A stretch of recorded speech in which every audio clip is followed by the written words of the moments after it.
Welcome back to the Riyadh Masters. We've got our second series of the night about to get underway. Two new opponents, TALON taking on Team Spirit. Of course, we've already had the opportunity, sorry, Team Secret, not Team Spirit. We already had the opportunity to see the boys on Secret in the play-in stage, of course, where they're through the groups, but in the decider match, they were able to come out on top. That was a pretty crazy game. Yes, 2-1 versus Execration. So it was a back and forth series, but they're able to just sneak in to the group stages now, and well, they're going to be going up against another C team in TALON who looked very good at Dream League 20 with a 4th place finish. They did, of course. C being C, it was very hard for them to get to Bali, and they didn't. In the end, there was no Indonesian representation, sadly, for the local fans there at Bali. But I'm sure the talent they're looking to rectify. They want to have a really solid showing here at Riyadh. I think the break would have actually done them a good amount of good, right? They were just able to chill, not necessarily focus on scrim all the time. They know that there's going to be these mini patches happening, and yeah, if you could just take like a week or two breather, obviously still play pubs, really sets yourself to be in a good spot moving forward. I hope that comes into play, though. Like, I also agree that should be the case. I hope we get to see that, though, in action, and this team look good, because they've been very hit or miss, right? They looked, 3rd place finish at Lima Major, then Berlin, like, we don't kind of need to speak about that. I'm pretty sure, like, Dream League 19, they had a really bad showing as well, and then of course, like we said, 20, they looked very good. So it is still a team that is very like hit or miss. They've got some good games. They've got some bad games. Consistency is another thing that plagues them. I suppose so, but you know what? I have faith in them. They're last C representatives, so they gotta be repping it for the scene. Although we say that there are 2 C players on Team Secret. I'm a little surprised they haven't gone and quickly for a rename ever since picking up Armel and FBZ. And I'm interested to see what heroes that they're picking for them as well, because one thing that I really like about this acquisition of FBZ and Armel, you know that they had the raw skills to be able to, pull it off. I mean, they've both won, tier 1 lands in the past before. So what I like is that Puppy's been able to mold that lump of coal into a diamond. Maybe not as precious of a diamond, but when you think Armel, you think these big, heavy playmakers. You think the Ember Spirit, you think of things like that. Whereas they've kind of allowed him to go into a bit more of the Timber Saw and this sort of thing, the Snapfire that actually scales off of right click in the later stages, rather than purely just being a playmaker on its own. So I really like that. Similar sort of thing for FBZ, right? When I think him, I think full-on team fight, whereas now they're picking him a little bit more of the lane dominators as well, so that if the lane doesn't go well, he just doesn't not have a game altogether. Yeah, I like how they're looking to try and utilize these new pieces to the puzzle, where maybe some of the previous teams with Armel and FBZ weren't able to do that to the best of their capability. So this is what happens though when you go to a new region and you go to in general a person who probably one of the most experienced in Dota. But we're going to draft. We've got an interesting draft as well. So, Talon, of course, this is something we see kind of often. Some teams will look to target ban Crystallis, so the Monkey King Bloodseeker getting banned out in the first phase. Then they look to snag the Enigma, which is something that, of course, Puppy, I mean, it's one of his best series. They've been picking up a crap load as well. Secret, their response is going to be the Snapfire and the Elder Titan, though. I mean, Puppy's good on Secret, but he's not playing it this game. It's going to be Talon picking it up. But we do have Jabs and Ollie that are both capable of doing it. And this is what I was talking about in the previous series with that flex, right? You want to be able to just not be immediately counterable in the lane. So just to be able to say, all right, Ollie, you're playing it, or Jabs, you're playing it.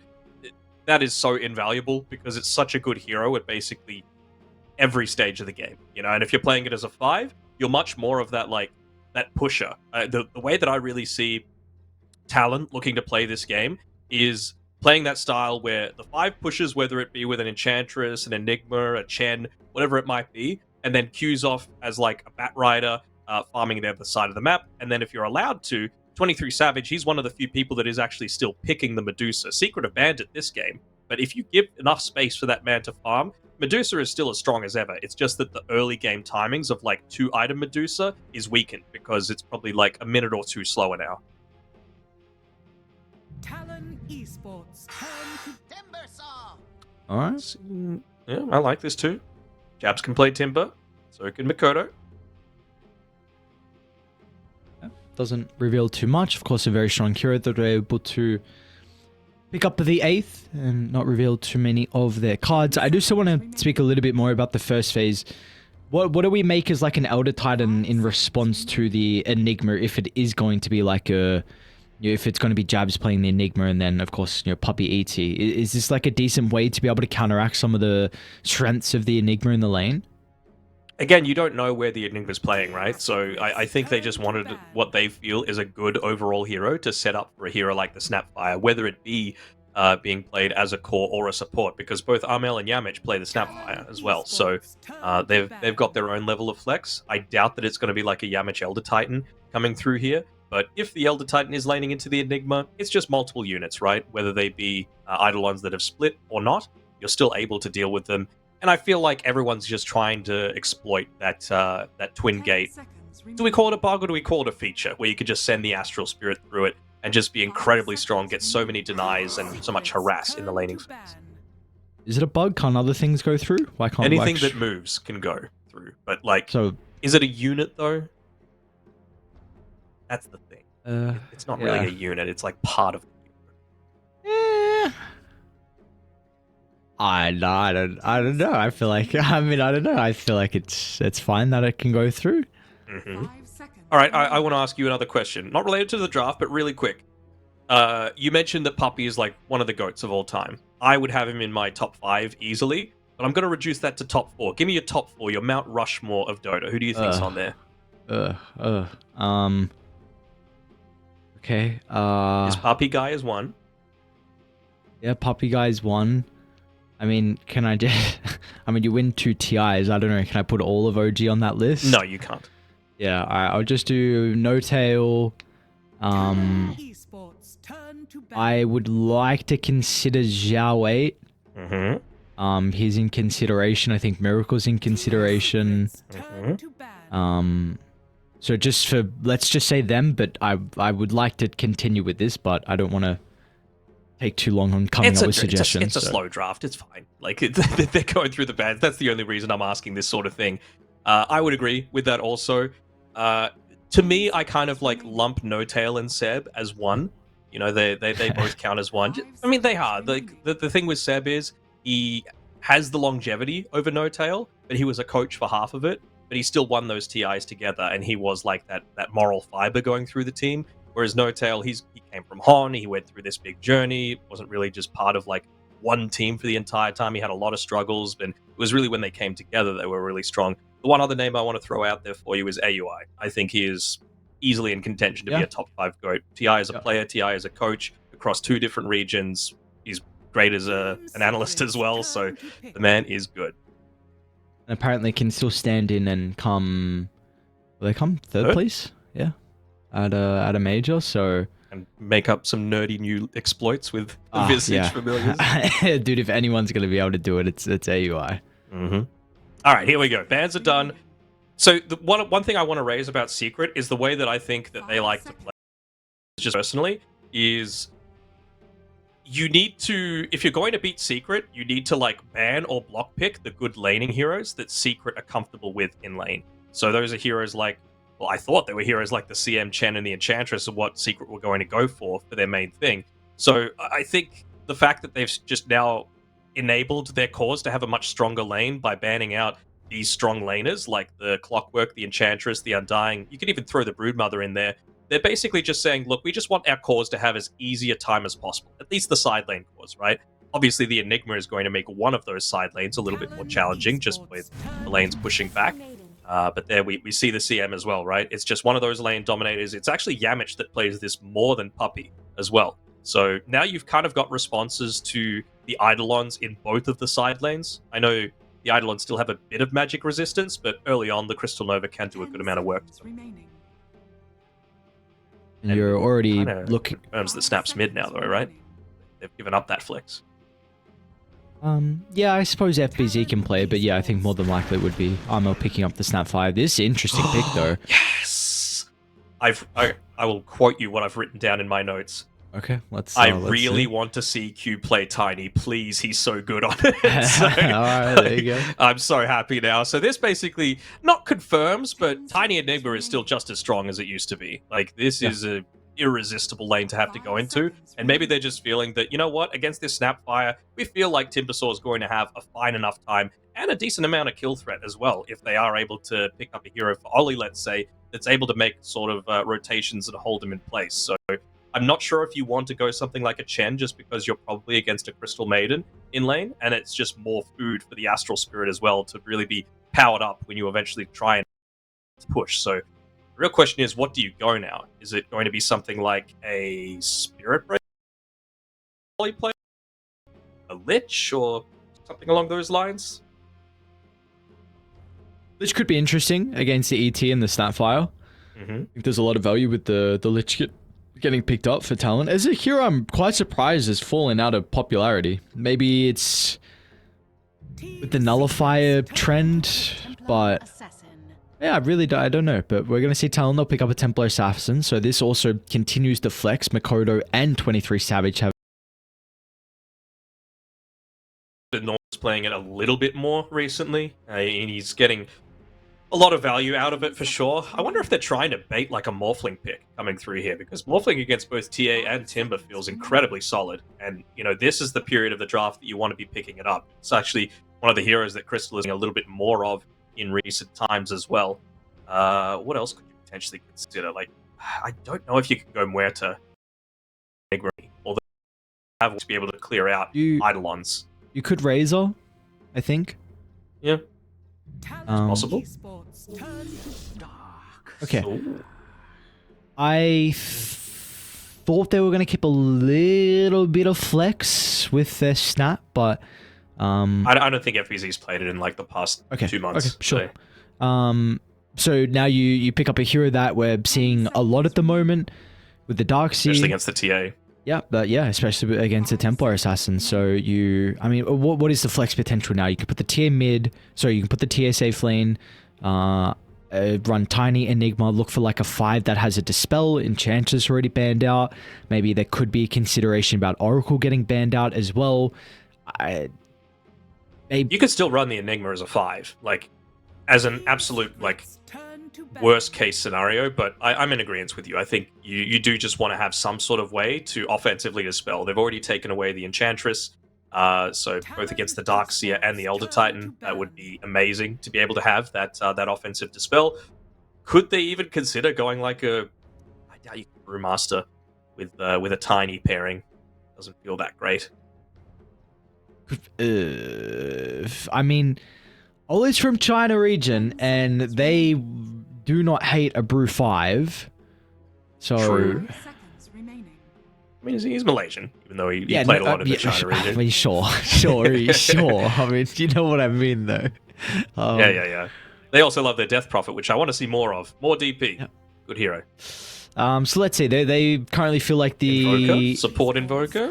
Okay. Yeah, there's the Oracle that gets gone. I mean, maybe not support Invoker, but we could look for a mid lane Invoker if that's something you still want to be considering. Yeah, it's possible. You can absolutely get kills with a Tiny rotation onto a Snapfire with an Invoker. Yeah. I don't know how that lane actually goes if you play Coswex though, because I mean, Snapfire is such a stupidly strong laner mid. It feels like you. I don't think you do though. You've got a Tiny, right? Avatos combo plus Sunstrike. Someone's dying.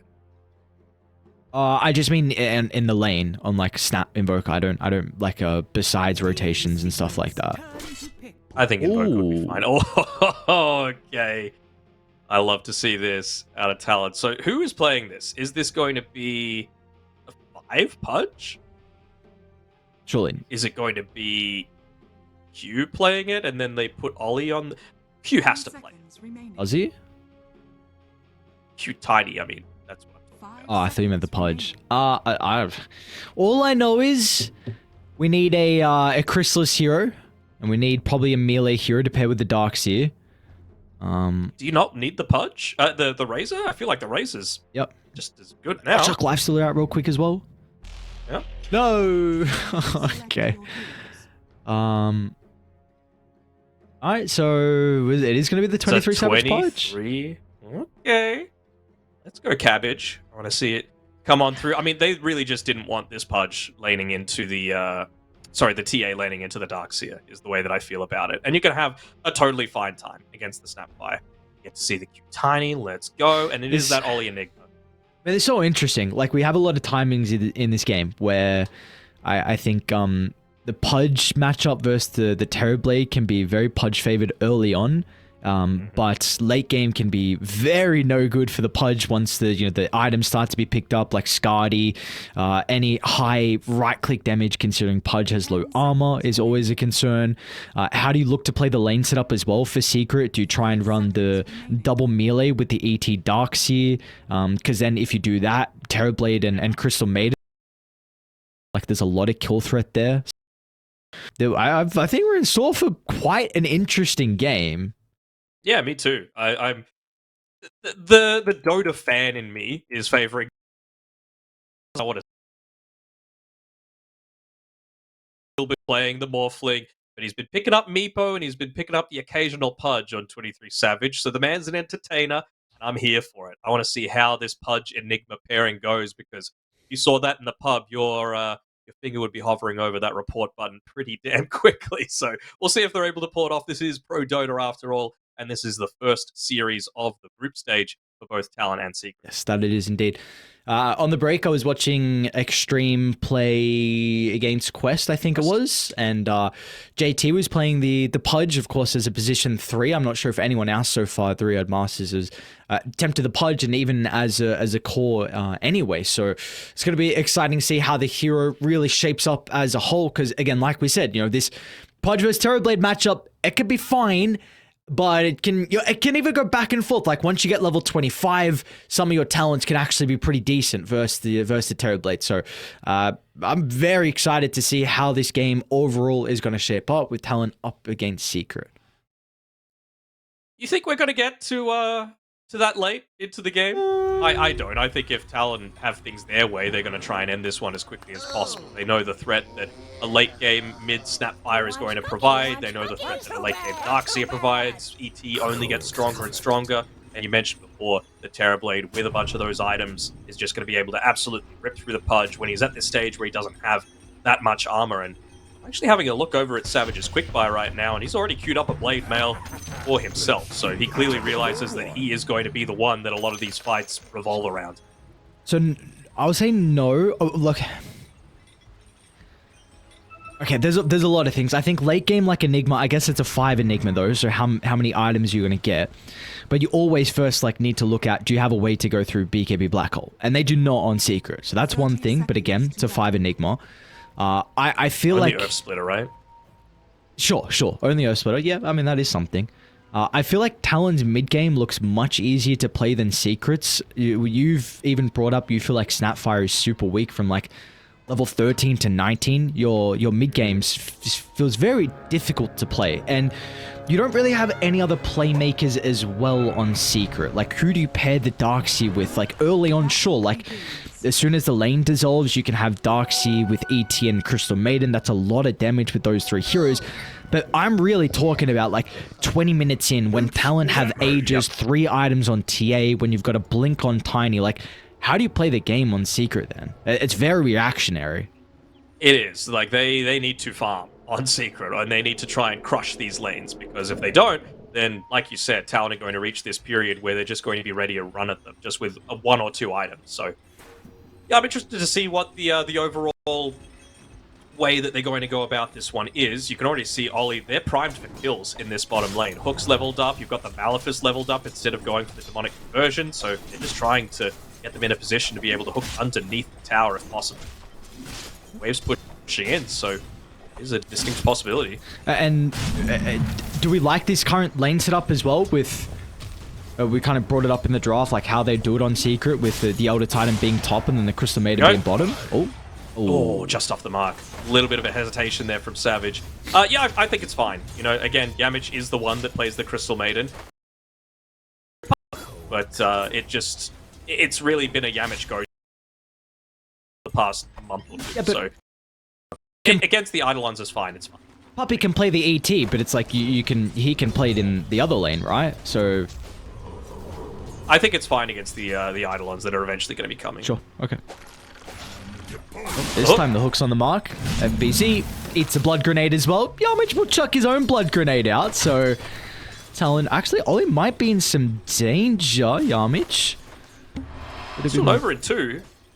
Careful. I still hate this wolf, but it's okay. Right. Well, they need to look to try and get some kills pretty shortly. They might do it now with the hook onto Yamich, and they've got the rock this time around. Not level 2, just short. Yummy, Yamich, yummy. And that's probably first blood? What? What? What? He lived! So, CM, all of that movement speed that you've lost, is Enigma going to be able to catch you? Which way does he go? Up, down, right, left? Does he deny to Roche? What's the call? Looks like Ollie should be able to get the kill now with the Malefice. Even Midnight Pulse leveled up as well. Easy game. Dude, I actually have not seen a lot of... I know Puppey's been playing it a lot. Do you go Midnight Pulse too, or is that for the kill? That's for the Okay. I think I've seen like 1-1-1 Enigmas, especially when it's being played as a 5, but I think they go the conversion at level 4. Okay. Well, enough about bottom for a little bit of time. Top lane, Chrysalis, first use of the meta of the game, should be able to secure a little bit of farm for himself. So, of course, Talon going to play this one a little bit more cautiously. They do have a double stack at the hard camp, so that's going to be nice to reset the wave and deny some creeps. And Amel is doing really well in this mid lane. He's opened up like a 300 net worth lead over Mikoto. He's got more resources than him as well. He's just constantly poking and prodding. 5 denies versus the 1, more last hits overall, and this isn't an easy lane matchup for the Snapfire. A lot of your damage comes through from the burst, and Refraction stops that completely. I don't remember what game it was yesterday. I saw him play the Snapfire, but he was also just bodying his lane. This hero's laning stage is just... it's just dumb, man. I feel like you really don't lose a lot of lane matchups, so... Amel's off to a good start. I think that's doing Amel a disservice. I've always seen him as like the most consistent mid laner from the C region. Like he's always just been incredibly solid. And the one before that was like Moon for a good 2 or so years. But Amel's the new breed and really showing it so far for Secret. Which I must say I'm very glad to see as well. Really hoping for the best from him and FBZ too. Any of the C boys that make a trip to another region. Just need a C player in SA now, and they'll be everywhere. Oh, I guess Eastern Europe too. That's true. Trying to think of anyone who's made the trip over, but no, doesn't spring to mind. I mean, do you count Ishka maybe? Usually plays for like stacks. Nah, I wouldn't say so. I think that's just a good player though. That he is. Best with it. When are they going to make another go bottom? Maybe now. As he eats the Malefice. No points in Surge just yet as well for him. He's done a fairly decent job. I mean, they're just baiting them to try and go onto them, right? Because Yamich is there. Now he's level 2. He's got another blood grenade available. And FBZ is a little tankier. Like, he's run out of tangos, sure. But he's got that ring of health picked up. So much more survivable in this lane. Night time's coming, though. Busy. In a lot of danger. Hook back. Vacuum's going to give him some separation. In fact, looks like that's giving enough to help him stay alive. He doesn't have the greatest health to continue to play the lane. Give him the tango, though. He should be A-okay.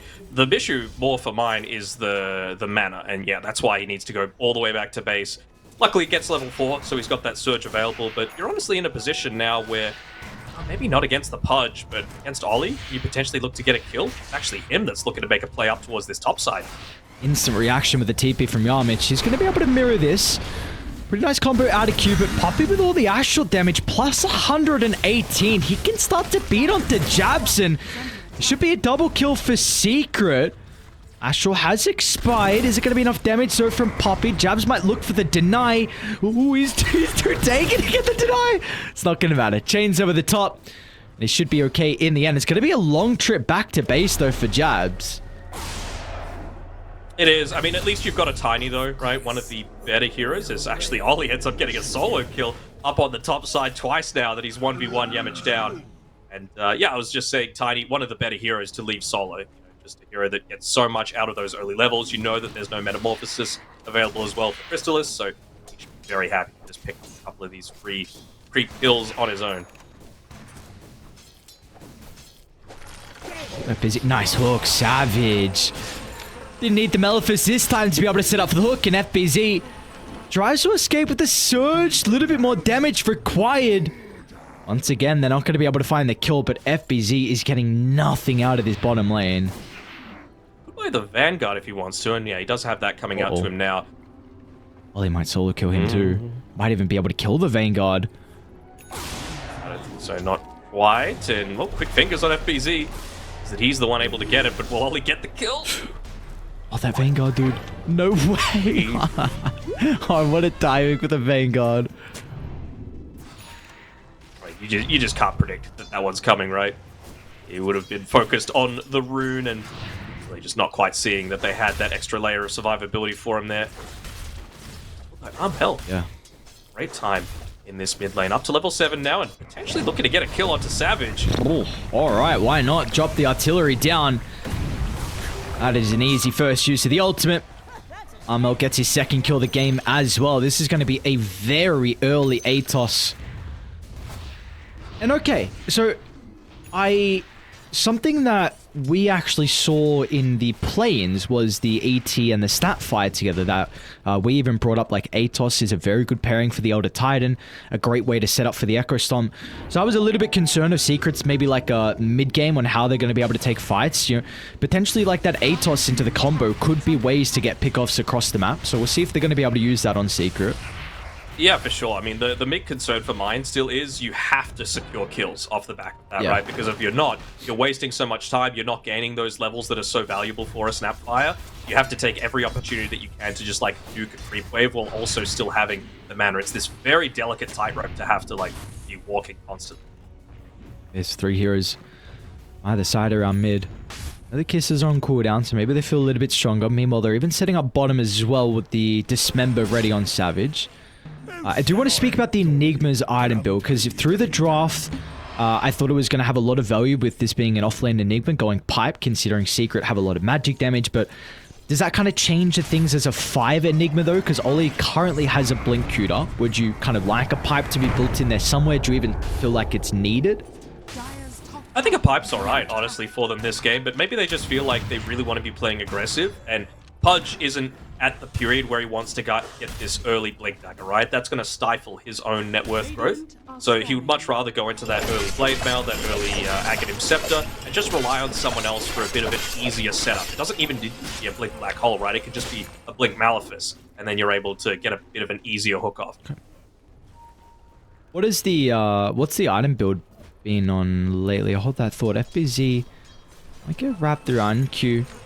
Just getting scouted out once he was able to enter the lane. So once again, FBZ is going to be okay. What's the item build that Puppy's been going for a lot on the 5 Enigmas? It depends on the game. Sometimes it's like a Solar Crests if you want to be a little bit more push-oriented. Sometimes it is that Aura item. So yeah, it really is game dependent. Very versatile. Okay. See, they're going to bring Savage to this fight.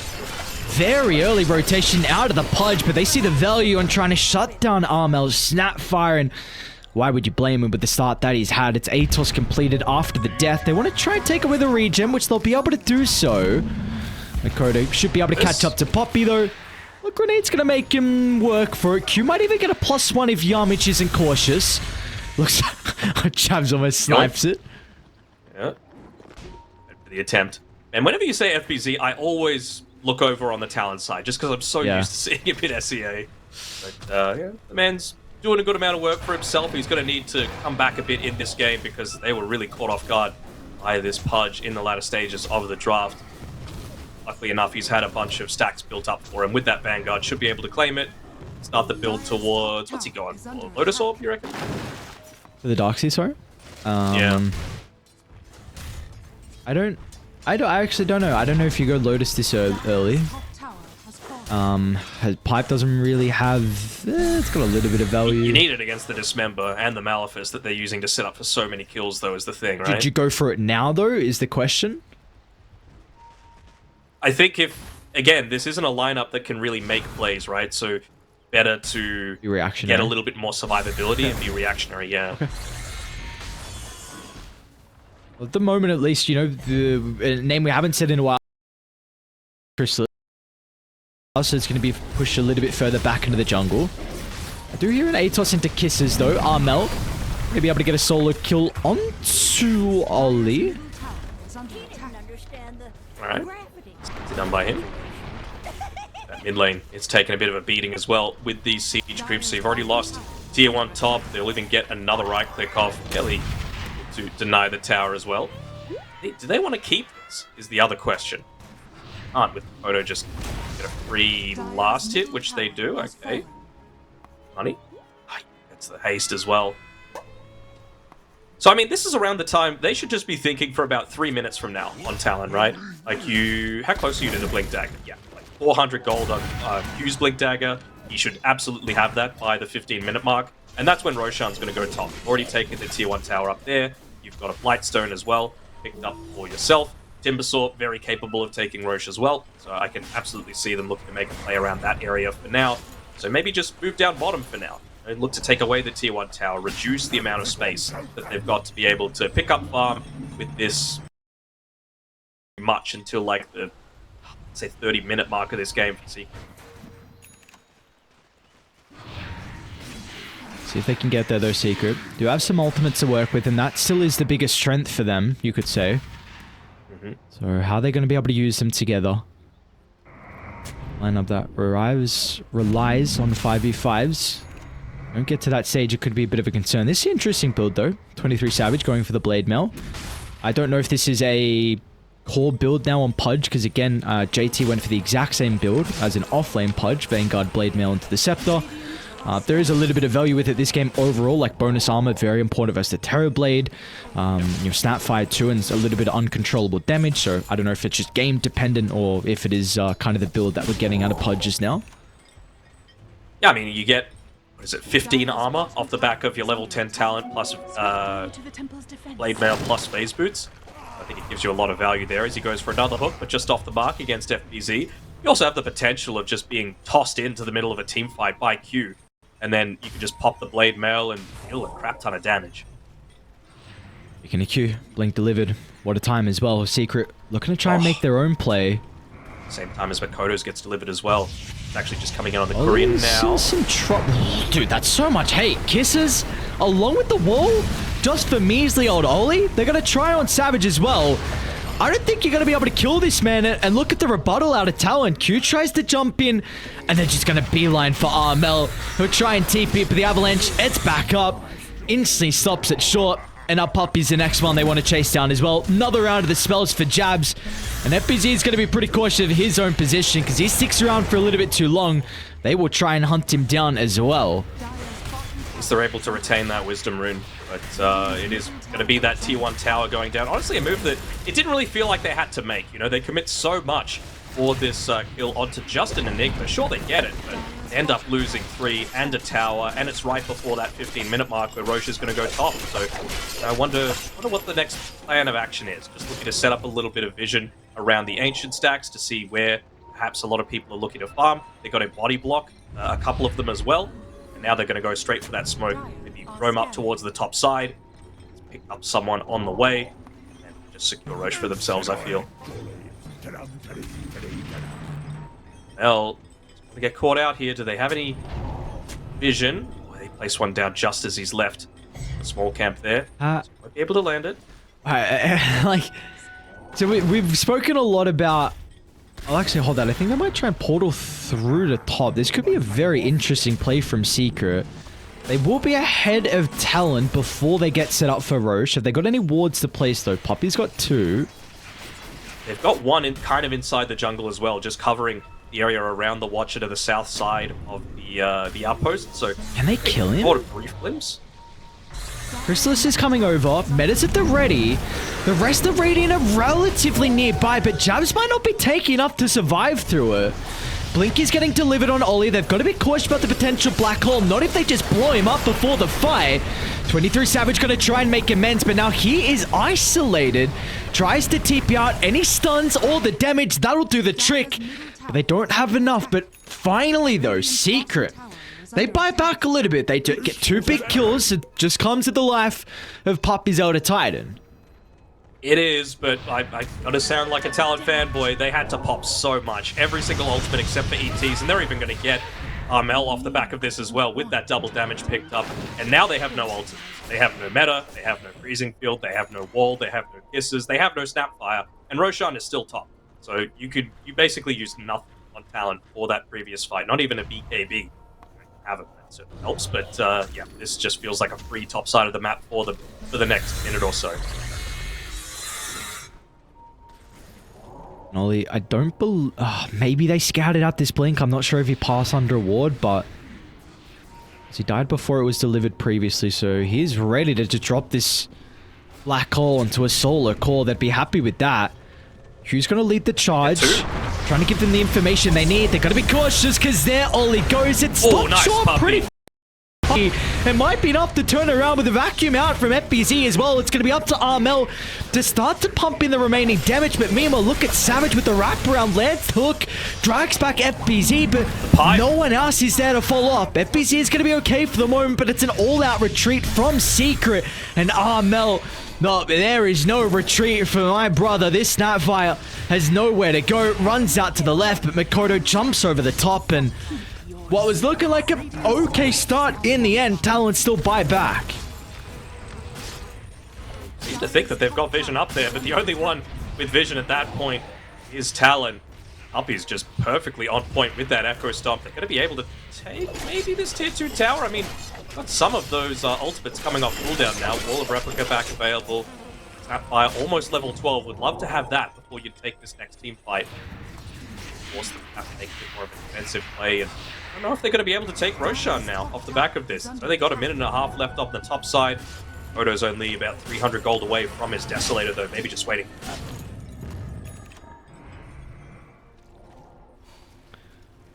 I'm really intrigued what Chrysalis is going to be able to do for Secret this game, because he is continuing to get a ridiculous amount of farm, and it really feels like they're putting a lot of importance on him. He hasn't shown up to too many fights. He does have Manta with the Dragon Lance and Growbow.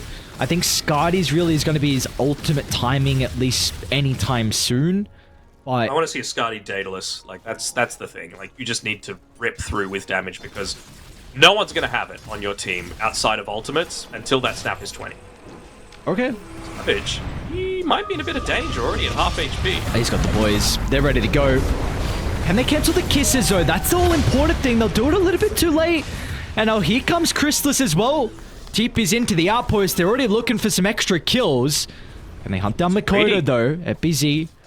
Produce the vacuum, so Makoto's out of danger. Could Roche be a potential? Looks like they won't consider it. Not sure if they would have the damage for it. You've got 1 point in the little shredder, but no Solar Crest, I don't believe, so it would just be a little bit too slow, and they would much rather use this Metamorphosis just to get Chrysalis towards that next big item timing. So you said Daedalus. I was thinking, I'll hold that because FBZ might be in some trouble. Q's got to start. A little bit awkward with the initiation with this Crete Wave, but it'll give enough time for TPs to come out. Good timing out of the toss to prevent some of the distance out of the surge, but oh, beautiful vacuum. Gets the double Echo Stop. Now Secret, they've got multiple members nearby. The ATOS will only connect onto Q. Jabs are probably a little bit more of a difficult kill for them to find, so just want to go for the easier one. What were you thinking instead of the Daedalus? So I feel like there's not that much damage issues. I'm concerned that he actually can't stand his ground and fight into like a... because if he gets comboed from Tiny plus Timber, I thought he might get blown up. Yeah, but we've seen that FBZ has been very tanky. You would have to say that a Terrorblade is probably a bit more survivable than a Darkseer is, especially with what he's got. So the fact that they haven't even been able to kill FBZ, okay, and now he's got a pipe and a mech to be able to play around with, and even potentially a Greaves coming shortly, I do feel confident in Chrysalis being able to withstand and fight. And I definitely feel confident with this Terrorblade overall to be the man of this game. We have spoken about, you know, potentially late game Terrorblade could have some difficulties if maybe this Enigma gets incredibly farmed with the Blink BKB Black Hole. We've spoken about, you know, the Pudge level 25 with like Refresher, but until that stage, he very shortly is going to be the strongest person in this game. It's going to be a 5-man smoke from Secret. They finally feel like they're ready to take this fight. Do have that Desolator available though on the TA, and I believe Timber just has the Aghanims being delivered to himself as well, so he's ready to fight too. It's a huge fight. Completely turn the tides. It's currently a 4,000 net worth lead from Talon. If Secret strike back though. Oh, another huge timing. Much easier to be able to deal with those TP illusions now. Doesn't quite have the Skadi picked up for himself, and I think they just wanted a quick pick off to potentially steal away that Roshan, get a kill where they shouldn't have, be able to dodge out, attempt, and they should be able to go for Roche, but it looks like they would much rather a kill onto Armel instead. They just need to do everything that they can to halt this Snapfire's progression, because they know she is going to be an issue once it gets to the later stages, especially for the Pudge and the Timbersaw. Do you like that they're avoiding Roche? I mean, it looked like it was for free, right, with Armel TPing mid? Did feel a little that way, didn't it? But, I don't know, maybe they feel like they need the BKBs quite badly. Savage has had his Dismember broken a fair few times, so maybe just thinking down the similar route that we were thinking when the Enigma could have been a core, that BKB, they really don't have a way to be able to cancel it. Let's pop it this far. I was looking at the net worth, trying to see where Ollie is, and expecting him to be higher, and I just see Puffy high net worth on an ET. And knows how to farm, man. Yeah. It's the puppy way. There's a puppy way. Almost got... Philosopher's Stone definitely helps, but yeah. It's knows how to get that gold. They still want to fight on Talon. Very interesting. I'm feeling like they want to try and take the Roche at this early stage. I do understand wanting to take out this Snapfire consistently, but I just feel like you're able to go for a bit deeper dives if you have the security of that second life for yourself. They might... Oh, there's a huge kill. That Chrysalis is here. It's a huge kill. Just Q jump over the top. It's taking too long now. TPs are coming out, and Q's... What? Did he hit the Tormentor to stop his blink? No, the Astral Spirit. Oh, do you mean did Chrysalis do it? Yeah. I didn't see that. That would have been a really next level play if that was the case. Does it extend? I don't know. He was getting hit from the Tormentor. I don't know. Maybe it was the Spirit. I kind of want to give Chrysalis the benefit of the doubt, because that was a giggle brain play if that's actually how it works.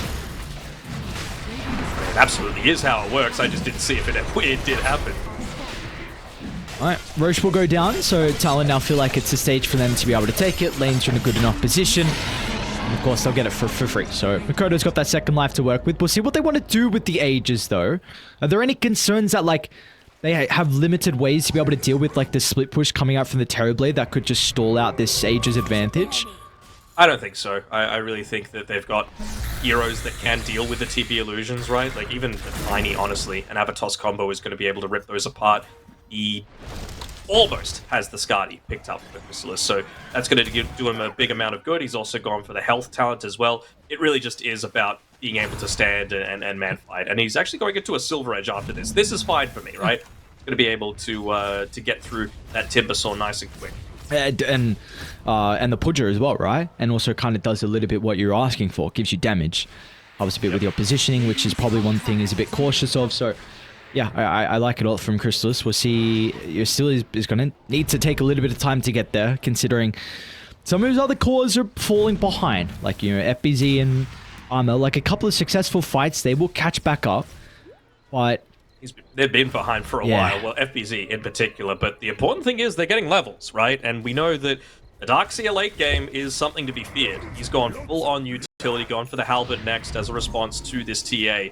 He's really built up those aura items that are going to enable Chrysalis to be able to pick up this farm, despite everything that's been happening with FBZ.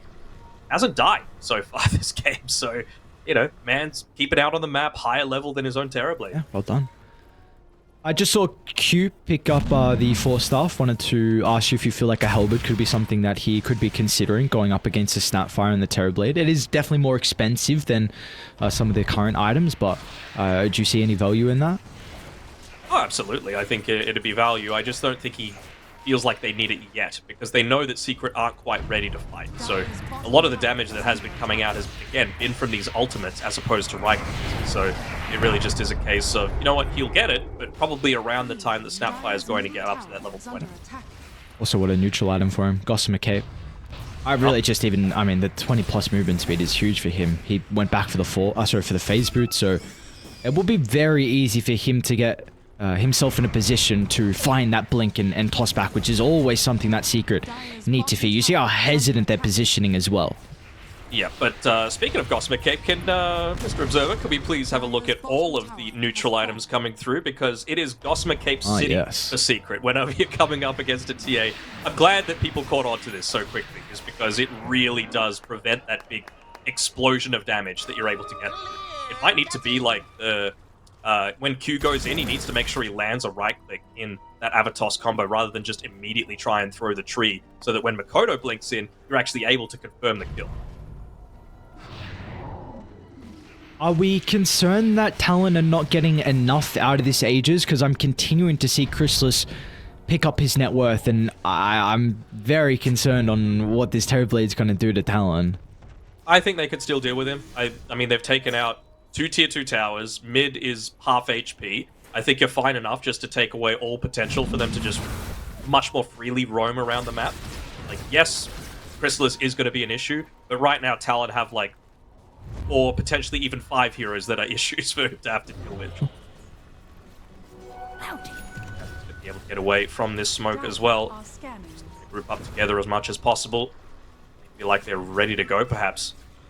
Ollie going into that BKB for himself too. So again, they don't have BKB cancels outside of the Split Earth. Puppey has been playing an amazing game so far, but he almost needs to preempt a lot of these Earth Splitter usages. We'll have to see how his ultimate's going to come into play on Puppey. A little bit too late to contest the Tormentor. They tried to TP down and use the remaining duration of the smoke. They will get scouted out with the traps, which is always a concern. Doesn't have the shard yet, though. On nice on TA. Yeah.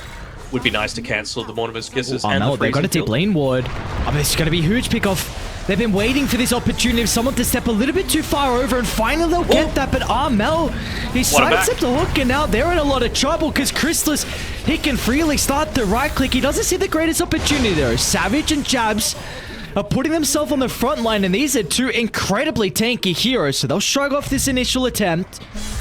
And no sides will have any casualties. Gotta be a bit careful though, they popped the meta for this, and I mean, Secret are gonna feel a little desperate to want to make something happen.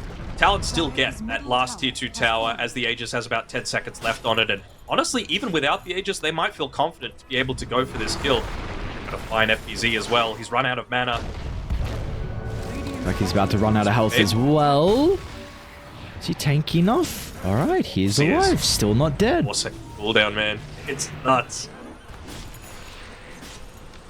That, but yeah, honestly, they could go high ground now, right? Like, maybe they want to wait for the Enigma to have level his BKB, just 600 gold away. He's not really being prioritized. Like, this is one of the periods of time where you do want to give your position 5 that farm, just to finish off that next item. It's so influential, especially when you know there's no meta, you know there's no vacuum. Yeah, I wonder what neutral item gets as well. Just has the tier 3 token coming out, so we'll see which one's going to be able to help Ollie in this game currently. I mean, it's really been all Talon so far, first 30 minutes in. Net worth lead's not too crazy, probably not too crazy as well, but it's really just, you felt like the feeling in this game, Talon have had a lot of the map control, and Secret have been the ones playing reactive. Yeah, and it's the way it was going to be from the start of the game, right? We were predicting this one to come through. Oh, I don't know, dude, look at this. There's so much vision for Talon. They scout out FBZ. We saw how difficult it was to kill him prior, but with Jabs here, maybe it'll be a little bit easier with the Timber Sword damage. They're never going to drop the Black Hole. Okay. So, first death of the game for FBZ. Now they're hunting for more as well as Armel. He needs some support to protect him, but they will not be there in the nick of time. As now Q as well as on the prowl for Yamich. The base is not your home. As Talon finally, man, they have been up in the face of Secret, waiting for one mistake, and this time, they're going to be able to capitalize and get 3 kills and potentially knock on their high ground. Oh, not just knock, they're going to break down 2 lanes of Rax, I feel. No buyback on both the CM and the Darkseer. That's the last glyph that they've got, and they know that this is their period where they can move on forward. Aggressive glyph being used by Talon. Savage, all the while, he was just pushing that mid-wave in, knowing that the boys have got it. Maybe they're going to be able to just lose 1 wave here. I just don't think Chrysalis feels incredibly confident to fight yet. He's 200 gold away from that silver edge, and you might have lost one lane by then. Oh, he's coming. I can sell the wand, I guess. Yep, there we go. Sells the wand. Silver's edge picked up. So what's on cooldown? Still lost it though. Black hole down. They can just get out though. Yeah, I'm in there. No reason for them to stick around. Look at Yeah, Puppy. they know that, yeah. They know that Roshan's coming up in about 30 seconds, potentially. So that's just where they're going to be playing. They're going to be continuing to try and set up on the bottom side. They've still got a tier 1 tower there, man. You don't even need to use the outpost. So things are just going to continue to favor Talon from here on forward. You might just... Now you've got that BKB as well on the Enigma. It is Black Hole down for 90 though, so Secret might just have to brute force a fight knowing that this big ultimate's on cooldown. She'll see. What are they going to be able to pull out of the hat? Poppy leading the charge, trying to give them some vital information. A little bit off the mark with the jump.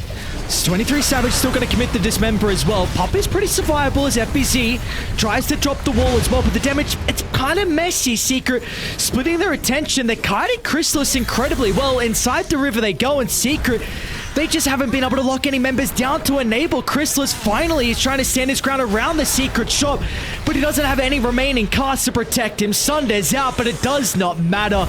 Talon, they could just easily... Well, maybe they're lacking detection. Maybe that is the one issue. They have to kill the Terrorblade, but everyone else, there are no issues. They have to go up against the Talon, find a 4-for-0. Yeah, 4-for-0. Chrysalis? I don't know if he can be. Oh no, Q once again. This observable is still nearby. Easy kill for them to find it. Well, in the... Oh, they're even going to tap out. All right. So, geez, a core Talon. A good start to the Riyadh Masters for them. Yeah, they really showed the potential of that flex. The Q tiny, I got to see it, and I was rewarded for patiently waiting months and months. This guy can solo carry games on it. Wasn't needed this time around. It really felt like a good balanced team performance. But for me, the big issue was just Secret's draft wasn't capable of doing anything in those early stages. You know, we saw they had to pop so much just to get a singular kill onto the Enigma. And you know, it feels good occasionally to get a kill, but as soon as those BKBs came out, there was just nothing that Secret could do to be able to combat this. Yeah, Puppy. Even he was trying to build a Yules to be able to stop the Timber Aghanim Scepter as well from having an impact just to instantly dispel it, but Jabs just couldn't die once he picked that one up. Very cool punch pick as well. You know, it's something that is very popular, well, the TI stage, and we haven't really seen it too much since then, so I wonder where this hero is currently positioned in the meta, but a game where Savage had an incredible performance on it, and I think just probably for the next draft, we're looking like it just... Maybe Secret having some easier ways to play the early game. You know, we kind of brought it up multiple times. They just had difficulties in that regard. Yes, you have this like Terrorblade who has some pretty good core matchups, but when you're this far behind and maybe all your other cores are struggling, we never really got to see it come into play. Yeah, and I was actually even talking up the fact that Secret have given Armel a bit more of like the game carrying heroes, which you can absolutely do on the Snapfire, and he's had a lot of success with it, and they've given FBZ a little bit more of those lane dominators. They could start to the game rather than purely for the team fight, but they kind of went the opposite this time around, where they just went too heavy on that late game, and it never really gave them a chance to even get into this game. It felt like Talons from minute 5 onwards. But indeed, so it's going to give Talon a lot of confidence, because, I mean, we still need to see what Game 2 looks like, because this is still a team that is plagued with inconsistency, but they're going to start their tour off with a victory over Secret, who have also looked, they had some good games, they've had some bad games so far in the play-ins, but, you know, this is just game one of the group stages, like we've been seeing a lot. It's 4 days where you're up against 7 other teams, so a lot of series, a lot of games that you need to be playing. Just game one, wipe it clean, look to the next game, come up with a different strategy, and see what you're able to pull out of the hat. Just, you know, don't let it worry you too much, because again, there's still a lot more left in store for us. And with that being said, game 2 should be coming around the corner. Secret up against Talon. We'll see you guys soon.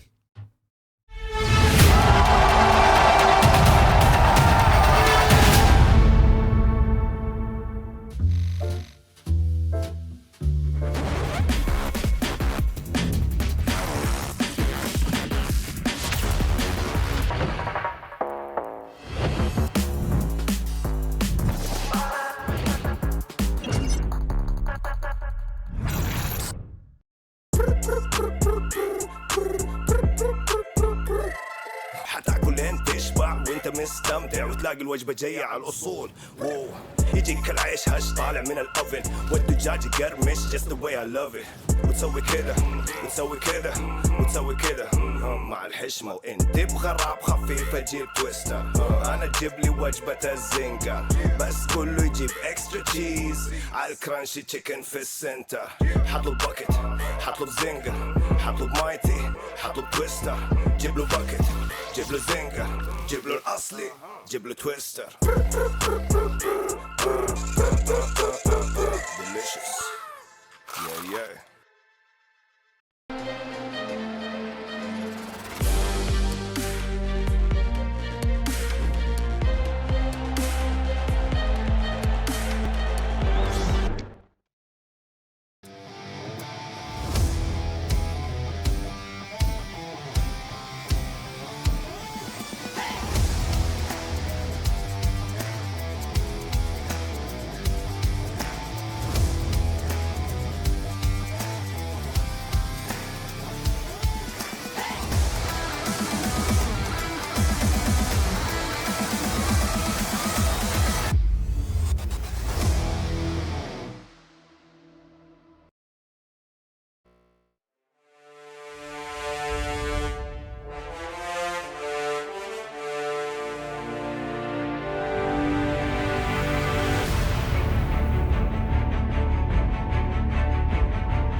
Welcome back to the D stream, the best D you will ever see, and I've got Daenerys here to be able to cover the action.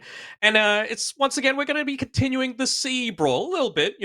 Let's say 1.4 of the teams here are involved with C players, and I'm interested to see how Secret are going to be able to respond to that one because it really just felt like not Secret Dota. They look to get a little bit greedy in the early game, typically with their support style. But then it's just all systems go, and it never really felt like they got out of second gear that game. What do you reckon, Lockie? I don't know why I don't know why I let you intro.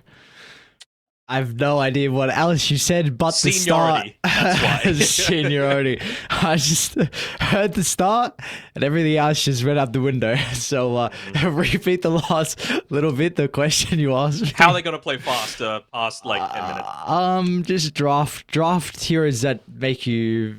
Draft heroes that you can play kind of Dota around. That this lineup kind of relies around team fighting, right? Where sure your team fighting can look great, but if you're really relying on 5v5 and all your ultimates and what could happen in the mid game with those your short cooldowns where you can try and pair with a mid laner. So I don't hate them going the Snapfire because they have a lot of flex. This hero is incredibly strong overall, but if you go Snapfire, I think you're going to need a different carry. Still, with that being said, I mean, there's a lot of value out of the Terrorblade in that game, but I don't think you can play from that far behind because we never saw the strengths out of the TB. So maybe it was kind of just they put themselves in their own trap, right? Looks like a pretty good TB game, but maybe just doesn't fit their style of heroes that they were playing with. I don't personally think a Snapfire can be a 3. I think it has to be a 2 or a 4. There's no other options. Like it needs to be a little bit of that skirmishing style support that wants to get a bit active, that has the potential to rotate, that can stack from the low ground your ancients, yada, yada, yada. Or you need to get levels. You need to hit that level 20. I've even seen people like go Midas on Snapfire just so that they can get into that level 20 as quickly as possible. And past the 7-minute Wisdom Rune, they're the ones taking it. It is that important to get the Snapfire out of this dead zone. And I feel like a lot of teams are exploiting it. This time around, Secret actually chose to have first pick. And I think that's because they want this Timbersaw. It's a hero that kind of does the best of both worlds. They can dominate the lane with it, and they can farm, and they can also have this ability to, like you said, play Dota. And of course, with first pick, you can pick it up with the last pick of the first phase, guarantee that it's not going to get Giga counted, and then be ready to go from there. That's the way I see Secret taking this one. Giga Canta. Be careful how you pronounce that last word, but... Sure. Almost let the Australian out there. Not do that. Hey, they banned Leshrac. I guess... IO Leshrac is as a potential. Yep, yeah, I mean... I much prefer this to IO bans. I've already said it to you, but like, why not just ban the hero that is still good on its own rather than the IO that really only feels good with the Lesh? Yeah, I think that will change as the tournament goes on, because maybe a couple teams had like an idea of like IO Lesh being super strong coming into the event. But if you're going to run that strategy, then you need to kind of have some other IO pairings, because maybe people preset picks to counter like the Lesh track. Maybe the Lesh gets banned or whatever. So teams are, I mean, Tundra just picked IO Razor on the main stage. We've seen IO Razor Liquid have played it as well. I don't hate that actually. Yeah. That and like IO Primal, I actually quite like a lot as well. But other than that, really don't want to see it that much. Maybe the Slardar. Let's see the Slardar come back against like a Life Stealer or an anti-mage pick or something. Yeah, it needs to be super situational on what the carry is, but I agree until like teams get more IO pairings, and then yeah, I agree. I just prefer the Lesh to be banned out, which does open up Talon's draft. They don't go for the Timber, so Talon, if they want to, can look to Timber +1. I think they can Timber +1, but the Bloodseeker's still in the pool, and you're playing against Crystallis. That's the issue that I'm seeing here. So I'm not sure if they want to do that. They might just look to preempt it with heroes that are quite good at being able to answer what they might feel is an inevitable Timber. So stuff that does plenty of pure damage, for example, stuff that doesn't care about armor. I'd love to see them pick up an Enchantress, honestly. It's something that Hugh can play. It's something that Ollie can play at a very high level. Ollie's actually been spamming it in his pubs.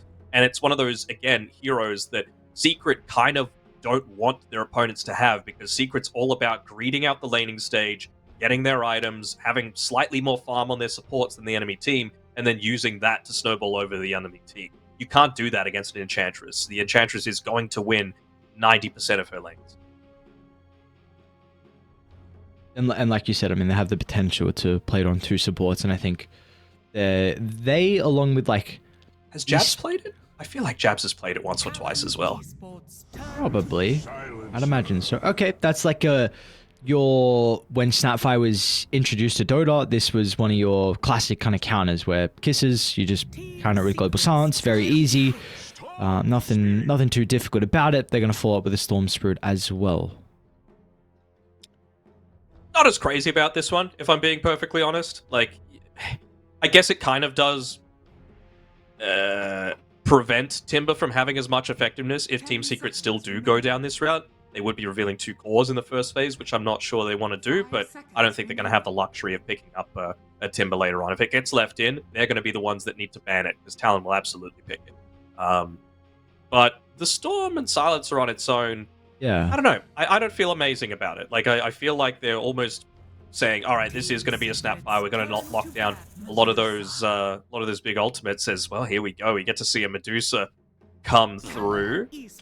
How do I feel about it? They're getting rid of the anti-mage. Jabs has actually played the anti-mage into it as well, so good ban overall. I don't know how I feel about this, just because you are a little bit slower, so maybe Talon just up the tempo now, and it's going to punish you even further if this Snapfire is indeed a core. I think it has to be a support now. Yep. This Snapfire.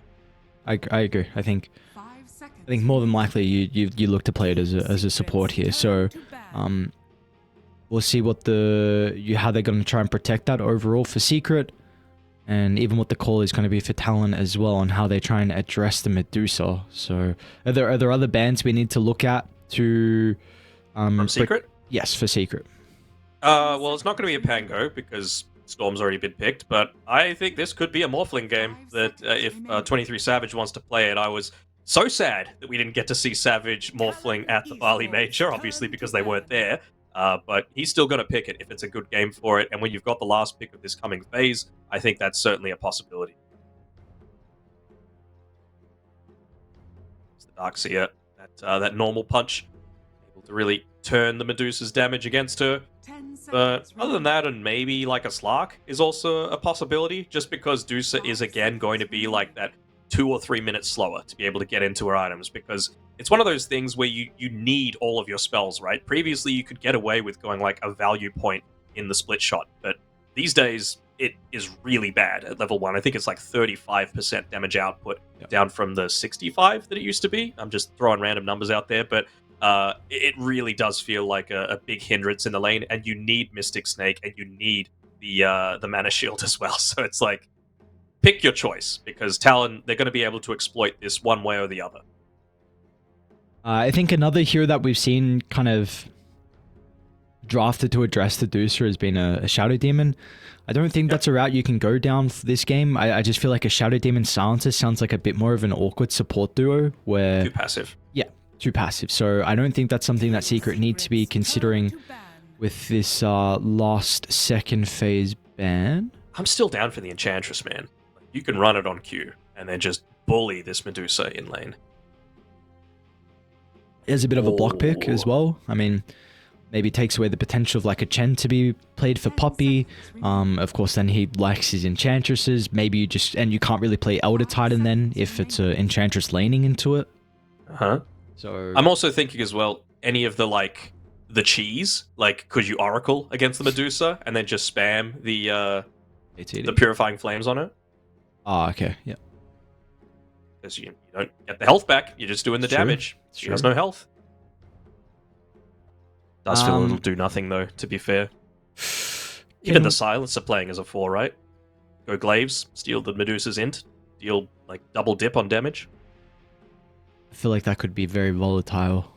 Oh, yeah, for sure. Yeah, it could look kind of cool in the lane, then some bad stuff could happen afterwards. So there's a Slark ban. Another support I think Secret could be considering. Clockwork also comes to mind as well. Clock Snapfire, very, very strong. Good to get onto the Silencer. Offers some control versus the Storm. Just trying to think of melee 5s for the Medusa. But see what Talon do, because they're going to have to reveal their first pick into the second phase. Early Underlord. If they go for something like... Can you get away with going like Ogre on Team Spirit? It's something that Puppy picks. He's got the potential to go like Midas if he wants to greed it out. And against the Global Silence, at least you can, a lot of the time, have the Bloodlust already cast on somebody. So it really doesn't impact the... it doesn't have the same level of effect as like against a lot of other supports that just feel completely useless when that Global is used. And then another start against the Storm Spirit feels quite nice too. I think if anyone's going to play, it's going to be Poppy. At least as a 5. I mean, yeah. He likes his Ogre. I just don't know like why you would pick it instead of some of the other ones we mentioned if they were available.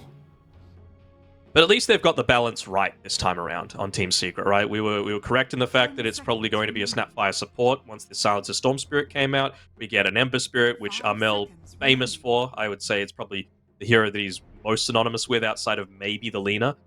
So I really love seeing him play this. It's going to be a great matchup between him and Makoto. They've queued into hundreds of pubs against each other over the years. So they've got that active person now. The balance of the draft is a little better. Now they need to address it with a little bit of push with what they've got remaining. FBZ, well, it's kind of his oyster with what he wants to go for. Very good call.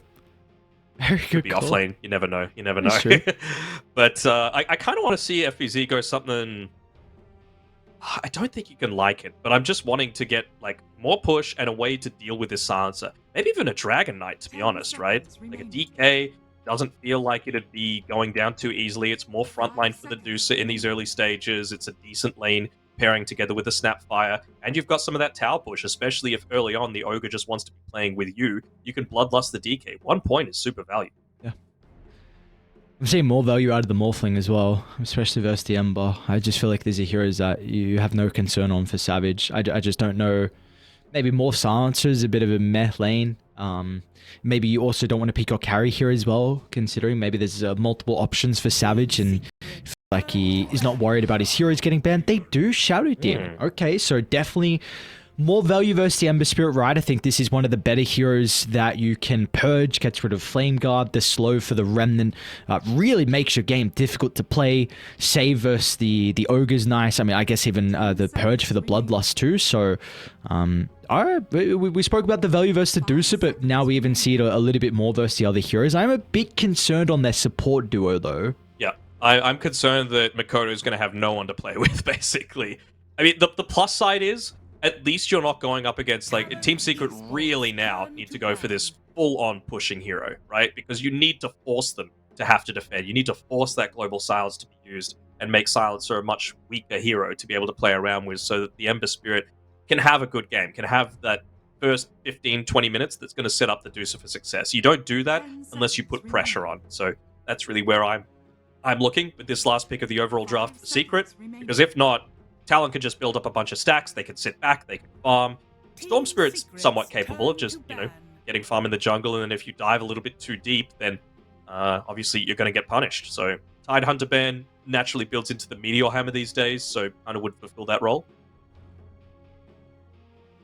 And they're definitely lacking team fight as well for Secret, so yeah, help out in that area. Any other pushes you can think of? I mean, Beastmaster's still in the pool, but doesn't feel amazing against the Underlord.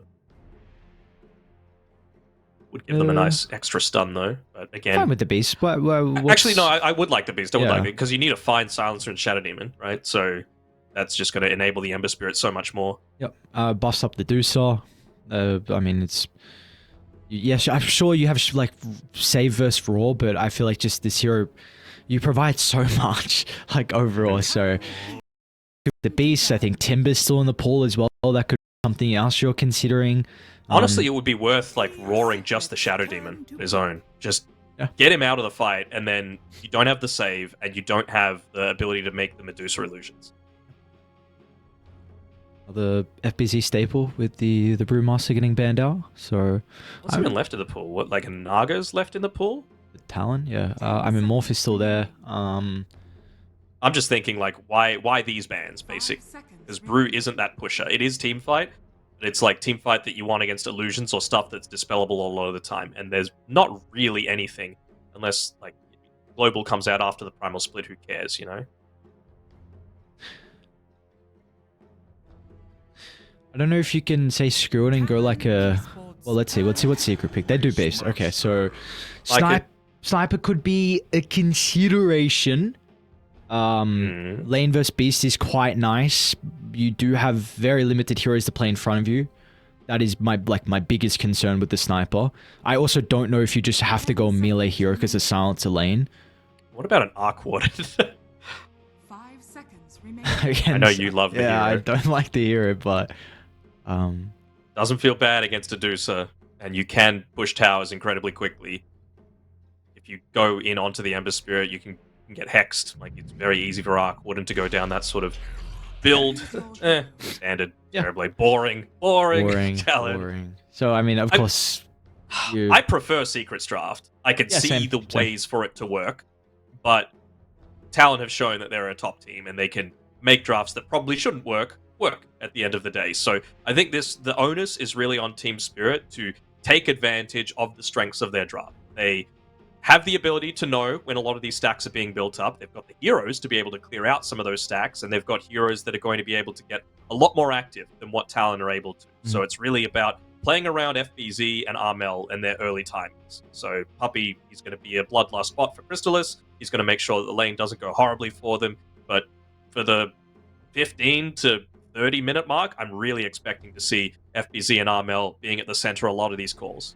yeah, I 100% agree. I mean, it seems like it's the opposite. I mean, maybe this draft, like, Talon don't have as much team fight as what Secret did last game, but it definitely seems like Secret have a much easier way to play Dota this game. Just that the heroes there's a lot of synergy between them and what they're able to do. So I like Secret draft. I feel like they were able to fix some of the issues we saw in the previous game, and if they're able to execute, I think they can take the series 1-1 tie against Talon.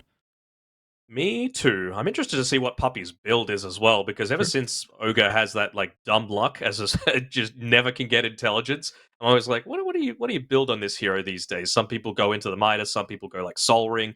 I still think something like a Greaves wouldn't be the worst, just so that you are still able to get a little bit of healing. It actually just gives you mana instead of intelligence, so helps out with your mana pool in that way. And just a way to be able to get rid of that global silence always feels nice, and plus a heal for the team. Trying to see if there's any value of the Lotus Sword, but nothing really but the global. Solar Crest could be something you're considering, just with the Deucer if you want to buff her up, so... Always the case with an Ogre. What is even... I forgot the stats of Solar. Mana Region would be nice then. It's really solid. Yeah. I buy it every game on Wyvern, man. It's so good. I've been playing a lot of Wyvern lately. You've been winning with the Wyvern though, that's the question.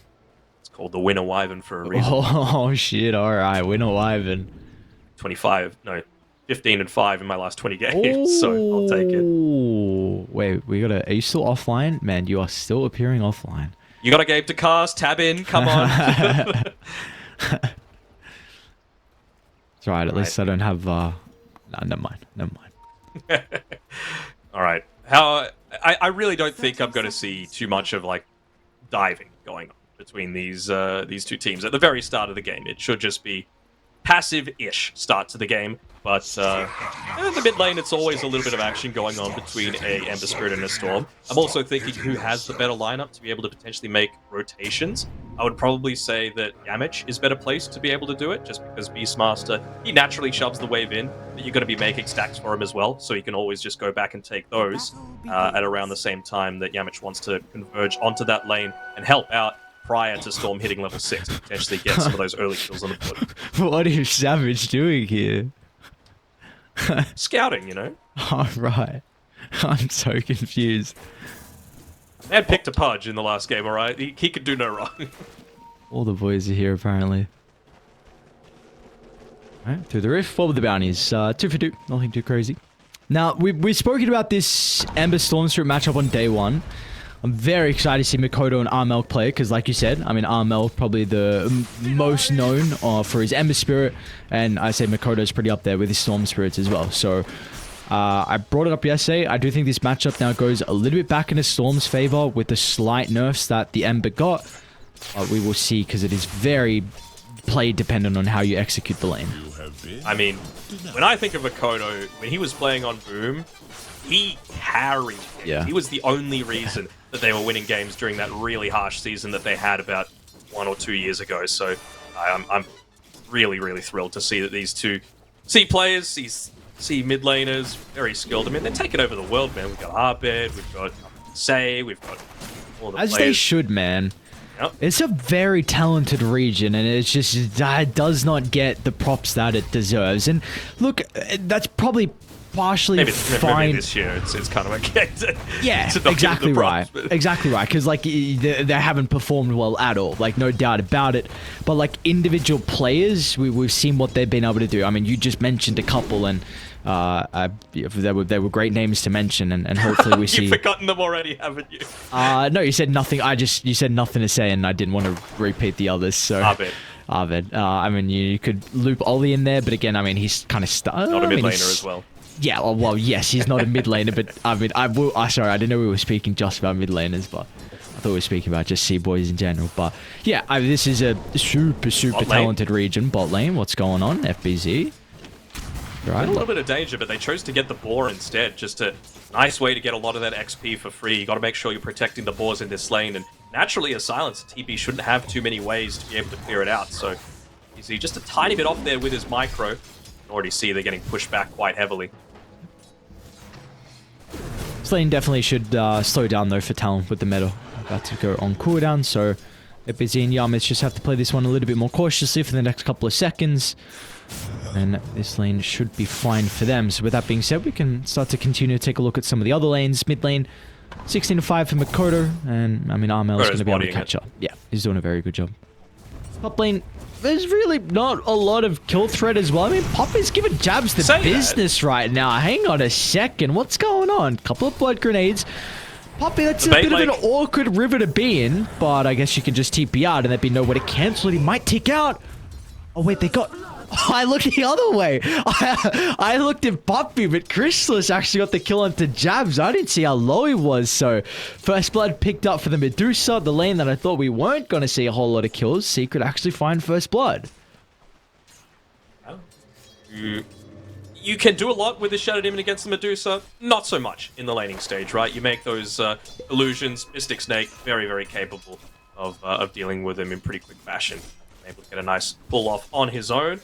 Puppy getting back to the base, even bringing out, acting as the courier at this stage for his Dusa. So good start for Team Secret and really setting them up for that success that we know that they're capable of having. Again, it really is going to be around that timing, around some of the early power runes, around your first ultimates.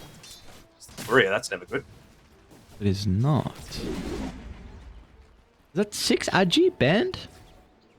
I believe so. Alright, 6 Agi, 6 damage, a little bit armor. This doesn't usually...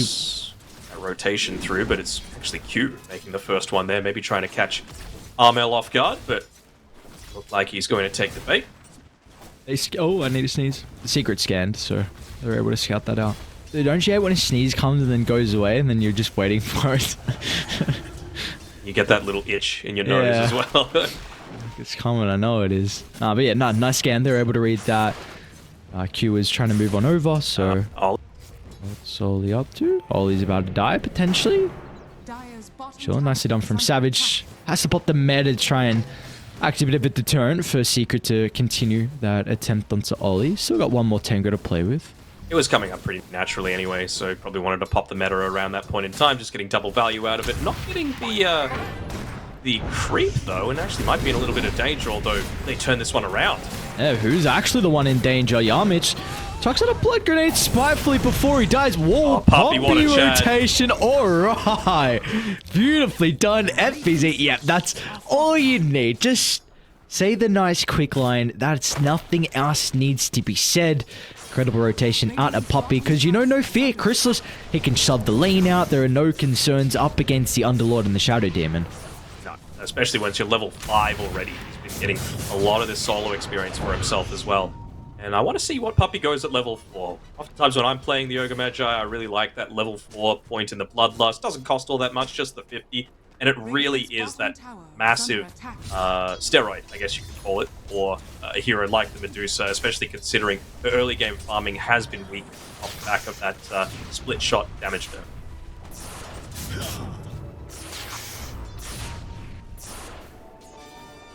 Big stacks in the jungle, though. And this is definitely one of the big benefits of the Shadow Demon. So Who really takes them, though? You're going to share it with Jabs? I mean, Storm Spirit would love the hard stack, because speaking of the Storm, does get scouted out with the River Ward, so they're well aware that he's moving down, but this haste rune means that he's going to get to the lane a little bit too fast for Secret.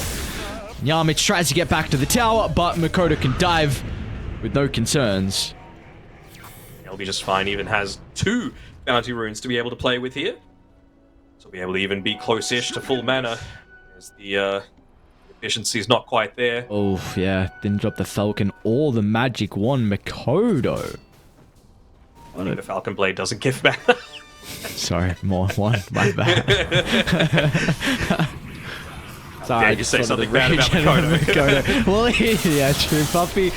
No, Makoto, you're a genius, dude. Look at that. You didn't need the extra... Wait, don't let him... No. He needed it. Never mind. Puffy.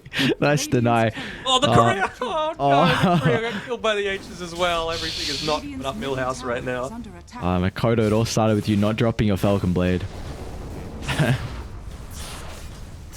least they get the Wisdom Rune, though. Yes. Dude, Chrysalis is balling out, man. He's so farmed right now. What did he go? Value point and blood. I want to see him max out the Ignite from this point forward. And I'm really not sure if he wants to go more points in the Bloodlust or more in the Fire Blast, actually. It really can go either way depending on how the team's games are going. If it continues to be a passive game, just greed it up. Let the Medusa get to that point, because I like Medusa against the TB in this game. Radiant's bottom tower is under attack. His bottom tower is taking quite the beating. Like Talon want nothing to do with it. Yeah, it might be a little bit too late, especially with Armel showing bottom. I was going to say maybe you could sinner about putting Jabs down there, but could be a bit too early on without max out Firestorm as well. So tower's going to go down. It does mean that... Yeah, double damage on Makoto. Yes.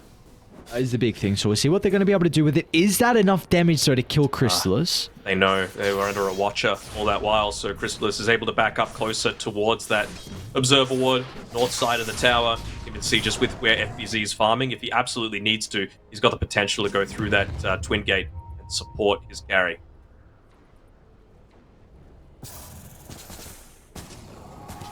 What do we think of the choice for FBZ as well, going down the Helm of the Overlord build this game?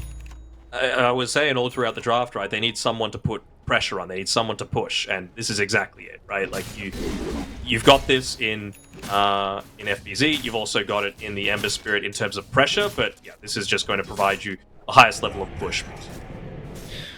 We spoke about as well the big stacks that Talon were able to make. Looks like they took both the hard and the ancient stack. So Jabs is up to level 8. Dire have also made some huge stacks at their own triangle section as well. So we'll see when they want to go back to farm them. I'm actually interested to see, like, is anyone going a Solar Crest more than this game so far? On Secret, sorry? Or... Yeah, on Secret. Because Chrysalis is primed to have an insane amount of attack speed this game. You're going to have Bloodlust maxed out, you're going to have Inner Beast Aura maxed out, and if he goes Helm of the Overlord, you can get an Ancient Thunderhide and have the Frenzy, which is another 75. Speaking of Chrysalis... Very early Stone Gaze. Puppy will commit his TP. They do also have Armel kind of on the side lanes, just in case his name is called to offer some assistance, and it definitely might be with Makoto's DD pumping into the tower. Done my quick maths. 175 extra attack speed you're able to get with just those things, without Solar Crest.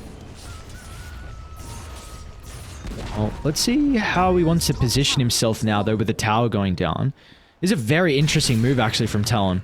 They kill the tower, look to smoke, maybe go through the rift and backstab FBZ, but is back towards Dire's triangle.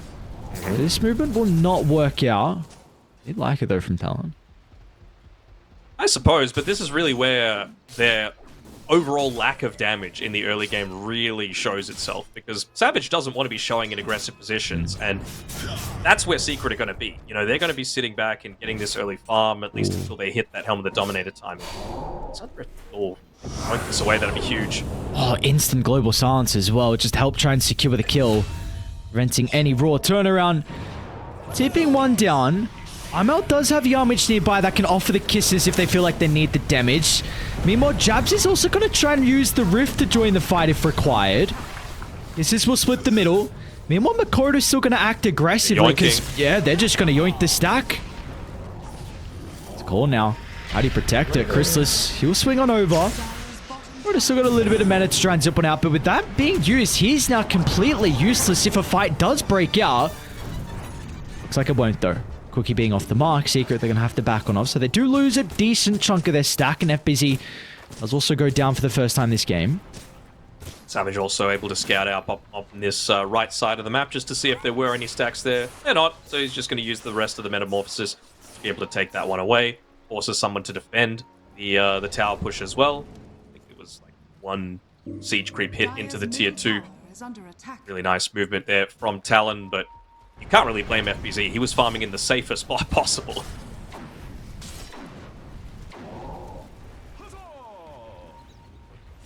Very impressed with what Talon's doing, though. You know, oh, I think they just smoked under a Hawk. Still impressed? Not as much now. If they can connect with this smoke onto Chrysalis, then I would be without a doubt. Sorry, onto FBZ. It's pretty close to the tier 2 tower. Let's see if they're going to be able to find it. We see he's posturing as well. Very defensive onto the Beastmaster. Yep, he's got that Helm of the Dominator finished up as well, so that extra attributes sitting under a tier 2 tower, even the occult bracelet, the extra magic resistance is going to provide him a whole lot more survivability. The ward plays from Oli though. So we do see like once again though Secret. So, a bit more of a lineup that wants to, you can control the tempo once FBZ gets his items, but until then you're still looking to play this one a little bit more passively. So this deep observe ward could potentially set up for their next team fight with the global silence up from Oli. Still wondering, like, you can have this deep ward all you want, but are you actually going to be able to confirm any kills with it, you know? Like, that's my main issue. It's still going to need to be, like, a Global Silence plus a Storm Spirit. The plus side is Makoto has been, you know, playing like a boss, as he always does on his Storm. So, once he's picked up that Orchid, maybe that is a factor that is going to happen. You know, the Demonic Purge proccing around the same sort of time that you get the Silence from the Orchid. So, decent synergy. I'm just a little bit worried about how deep they're having to go to find a lot of these. Do you feel like Secret are too concerned with the current status of this game? A tiny bit. I think they'll be a little concerned that they lost that stack. They were going to be depending on that to be able to get into that quick Helm of the Overlord timing. But you know what? As long as they get that 14-minute Wisdom Rune, as long as FBZ gets at least into the quick Light of Mir's offering, I think they could start to take fights. Like, see Puppy, he's got his level 6, he's got 2 points in the Bloodlust. Medusa is a threat, even this early on into the piece. And she even wants to get involved to potentially defend the tower. See what the call is going to be. Maybe they just drag the creeps away. Savage can continue to right-click. Meta's got half duration left to work with, and that'll be enough to get the tower. Will they get out, though? And it looks like they will. So, I did want to sing the praises just then of FBZ. We spoke about that deep observer that was placed from Oli. That Hawk usage from FBZ was able to scout out the 3-man setup from Talon just before the tower push. So, that could have been a kill into an objective. Nonetheless, they will still get the tower. So all tier 1s have been claimed off the map, which will make it much easier for Talon to make any plays. This is just Savage playing his signature Terrorblade though, right? Like, this is how the man got all of his MMR, who is one of the top in the world, Grandmaster on his TB. And basically every single one of his meta usages has been both for farming, for kills, and for tower pushes. So really good communication by the team to make sure that that happens. Just not singular usages like we see from a lot more passive players. I think that really makes the best Terrorblades as jabs. Let's see how survivable he's going to be with the Crimson Guard. He'll try and bring the boys with the Rift, and they're all grouped up. So all of a sudden, 3 Talon members, they're going to pop inside the team fight with the Global Silence as well. They should be able to secure some kills. Jabs will swipe at the life of Yamich. Does Secret have the damage at the moment, though? It's really looking like that's not the case. Maybe with the Crystal showing up, they'll get the kill onto the Underlord. But it showcases truly how much farm they really need to be able to deal with Talon at this stage of the game, as they finally was able to kill off the Underlord, but man, it took some time. It took some time. It's still a core for a support, right, at the end of the day. And you know that, I guess you use Stone Gaze for it, but Global Silence being on cooldown feels pretty nice just to be able to withstand a lot of that. 20 seconds left until the Metamorphosis, so I don't think they should feel too scared of having to play around, having to defend their tower too much, and you've even got Puppy sitting behind you as well, who is going into that Solar Crest as well, by the way. So this is just a classic 4 Protect 1 style that Secret are going for with Crystallis, who's still top of the net worth. Zone attack speed for that Silver Edge. Boyamich, I believe that is the Orchid reveal. Nonetheless, it gets the kill for Makoto. Killing spree for him. And can they put some pressure onto this tower? I mean, Savage is farming around. They've got that ward that you were talking about. And there's the meta. So, no glyph available. Just use this one to push on in. Use positioning. Solid as always. Just there, ready, right on the edge of the disruption range to be able to get the save in onto Savage if he needs to. Can Makoto solo kill Armel bottom as well? He started to TP down to set up. Armel's going to show on the lane pretty shortly. Maybe with the Flame Guard activated, he might not be able to get the kill. Yeah, he's going to roam there now. So Secret not entirely taking the bait, right? You could have thought, okay, everyone needs to TP back. We need to completely gimp our farm. But Armel, despite being at the bottom of all of the cores, he's still slowly progressing his item. Getting towards that, I would assume he's going to be going for a BKB next. Feels totally logic. Yeah, the Silencer against the Pit of Malice, against the Storm. Can he do the time picks it up? I want to go back to what you said about the Terrorblade, because I think this is like the comparison between TB and Deuce in this game. We're really feeling the impact of Savage, but then Crystallis, not really. Like, he's been a gigantic reason of why Talon have this 4,000 net worth lead, and the best Terrorblades do that, where you... Okay, hold that, jabs. Crystallis going to run into him once again, looks to try and rift. Is he actually going to escape through the rift to bring the boys? Global Silence going to be used to protect him. This time Secret are deep in Talon's territory, so this is not a fight they're going to be able to take. They'll just have to cut their losses with Puppy. So I just want to go back to the... No. One thing before you did that. Normally I'm expecting a +2, but that was a +0 because they killed an Ogre Magi and he has no intelligence. Wait, really? Did he get... Oh, true. It was +0. Wait, true. What the... Okay. There you go. I've never thought about that. Alright, back to the TV. So, again, this is what the best Terrorblades do, right? You try and combine your meta with farming and then getting involved in early team fights. And because he's done so, they've opened up this map. They would not have been able to do so if Savage has not been involved. So there's a big reason why you see there's only one tower claim for Secret, and for Talon, they have so much more map to play. This is just because Savage is so goddamn comfortable on this Terrorblade.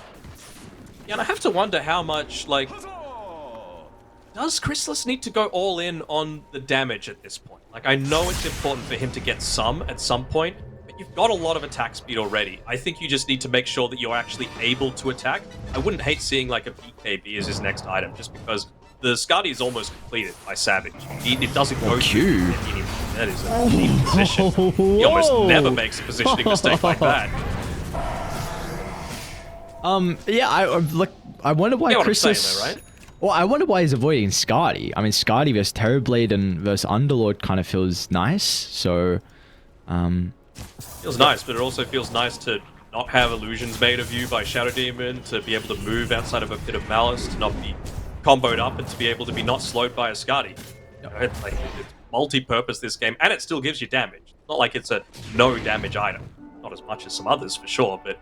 It feels like he could get a lot more impact out of having something like that. It's queued up as his, like, third next item, so eventually he could get it, and maybe getting it later could be the thing that turns the tide, still having that 9-second BKB at around the 30-minute mark. And it's kind of the first time they've started to group up as well, you know, potentially filling now with the Helm of the Overlord on EpiZ with this Black Dragon. Maybe they've... What else they just completed? Nothing really too crazy, getting close to the Solar Crest, but... Top lane... Quite a long zip in. No reward though. But yeah, they're not even going to get too much damage onto the tier 2 tower down bottom. They do place a pretty nice observe ward, but... See if they want to hang around on Secret. Gems? They have a sentry on the high ground. They saw Crystallis. Going to start to TP in. A bit awkward now. Makoto will start. Long zip at the Global Silence as well. They're going to try and target down the Deuce. The Deuce is falling incredibly low. Crystallis needs some help, but he's not going to get it. Maybe. Hang on, Crystallis Gets the stone gates off, but they can probably continue in pursuit. Makoto is lacking the mana though. That's the big issue. Still going to zip on forward. He's going to sacrifice his life to get the kill, but it does not matter because where will the damage come in afterwards for Secret to punish that attempt? And there will be no such threat as now Talon with those 3 kills and the meta used. They can look to try and attempt Roshan. I was nearly thinking that they won't be able to get that kill because Makoto had that great healing Lotus in his backpack the entire time. Would have been enough, but of course they were able to secure it anyway. I'm really just not sure about Secret's target prioritization. It's multiple times now that they've tried going on to, or at least postured to initiate onto Jabs. By far the tankiest hero on that team. Always going to have the Atrophy Aura available. He's got a Dragon Scale, he's got a Crimson Guard. Sorry, it scared me when they were all rifting through. I didn't know where they were going. They're going to the enemy base. Where do you expect? But yeah, Tormentor should be a nice one to be able to be picked up here. Be able to claim this one. All right, you. Pretty nice. Sonic Cleanse feels nice against the roots from the Ember Spirit as well as the Slow from the Yoga Magi. Did he have Silver's Edge in that fight, or did he pick it up once he died? After, I think he had Crystallis. Yeah, I was going to say, like, maybe if you have Silver's Edge, then there is the potential to be able to deal with the Underlord, but I wasn't sure if he had it inside that fight or not. They're going to try and smoke on Secret. So we've seen what happened prior with the attempt onto Jabs. Global Silence is down, so there's no way to deal with the Mortimer Kisses. Savage will run into them as well. Ooh, I don't know. I mean, they're going to see FBZ summons. I know that anyone else is nearby. They are very split on Talon, but it doesn't look like Secret know this. They're going to make the attempt. Puppy will lead the charge. They're going to start onto the Terrorblade. Cookie's a little bit shy. They have the damage. They'll try and put all their attention over to Jabs. Is it enough? Savage actually keeps him alive with the Sunder, but that will not matter. So end up going down, and now in pursuit, Armel. He's going to try and catch up to 23 Savage and know that Global Silence was completely wasted. Makoto wants to zip him, create some chaos. Wait, Ember might die. Hang on, Armel. Someone protect him. Makoto with the long zip in secures the kill, and now down to the South Q. He's continuing to get chased down as well. This is an awkward fight for Talon, but now Savage. Metamorphosis has been activated. He feels like he can try and get inside the middle of the fight and turn the tides. FBZ is in some danger. Makoto, oh, beautiful zip over to the right side. Dodges the cookie, goes back in. What an arcane rune timing. Can they get Puppy though? They won't be able to stop his TP, and like you said, they did at least get the Aegis, but nonetheless, Talon still take a very successful fight.